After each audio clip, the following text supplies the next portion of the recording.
Halo Tribuners, berikut rangkuman berita terpopuler di Jambi hari ini.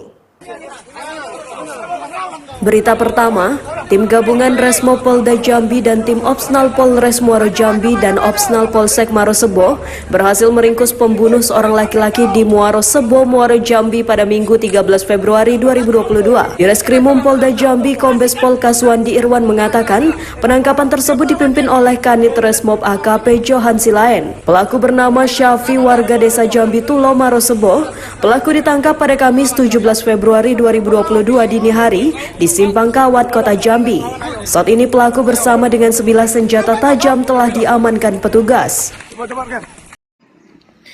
Assalamualaikum warahmatullahi Berita wabarakatuh. kedua, waktu kunjungan orang tua siswa SMA Titian Teras Haji Abdurrahman Sayuti Jambi ditiadakan. Ini menyusul banyaknya kasus COVID-19 di sana. Ketua Tim Pembina Disiplin SMA Titian Teras John Eka Powa menyebut saat ini tidak ada orang tua siswa yang berkunjung ke sana. Kata John, jangankan berkunjung, pengiriman makanan dari orang tua juga tidak diperbolehkan. Dikatakan John diberlakukan hal itu karena mereka menekan angka penularan virus tersebut. Untuk diketahui, kasus COVID-19 di Titian Teras Haji Abdurrahman Sayuti Pijoan membludak. Setelah sebelumnya hanya 73 orang yang terserang, kini ada penambahan 103 orang lagi.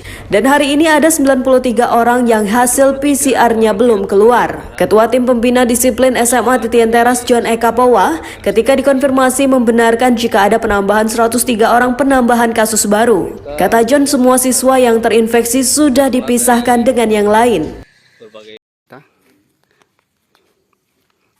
Berita ketiga, 8 atlet Taekwondo Tanjung Jabung Timur kemarin berangkat menuju Kabupaten Sarolangun mengikuti kejuaraan provinsi mulai dari 18 hingga 20 Februari mendatang. Pelepasan atlet berlangsung di Sekretariat KONI Gedung B Gor Paduka Berhala Muara Sabak pada Kamis 17 Februari 2022. Dikatakan Ketua Cabur Taekwondo Tanjabtim Herman Tony dalam sambutannya bahwa 7 atlet mengikuti Kejurprov, sedangkan 1 atlet lagi mengikuti Open Taekwondo. Selain itu, ia menyampaikan kepada para atlet bertandinglah tanpa adanya beban. Apa yang telah diajarkan dan dilatih bisa diingat dan diterapkan saat bertanding. Yang jelas terkait dengan target, pihaknya menginginkan yang terbaik.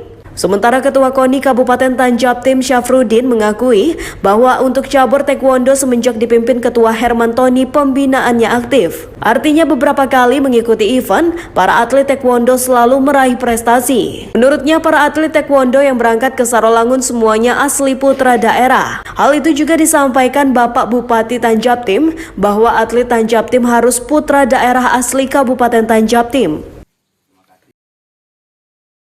Berita keempat, oknum pimpinan pengasuh sekaligus pengajar pondok pesantren inisial MNH di Kabupaten Batanghari lecehkan santrinya sebanyak 2 kali. Hal itu diketahui setelah sebelumnya tersangka melakukan perbuatan tidak wajar terhadap anak didiknya alias melakukan perbuatan asusila. Satuan Reskrim Polres Batanghari melalui unit PPA telah mengamankan MNH pada Kamis 17 Februari 2022 setelah orang tua santri melaporkan anaknya menjadi korban pelecehan. Demikian dikatakan Kapolres Batanghari AKBP M. Hasan saat konferensi pers kepada wartawan di Mapolres Batanghari pada Kamis 17 Februari 2022. Kapolres mengatakan di Ponpes sebelumnya tidak terjadi apa-apa. Hanya saja dalam 2 hari belakangan ini, tepatnya 11 dan 12 Februari 2022 kemarin, terjadi perbuatan yang tidak pantas. Pelaku melakukan pelecehan seksual terhadap santrinya.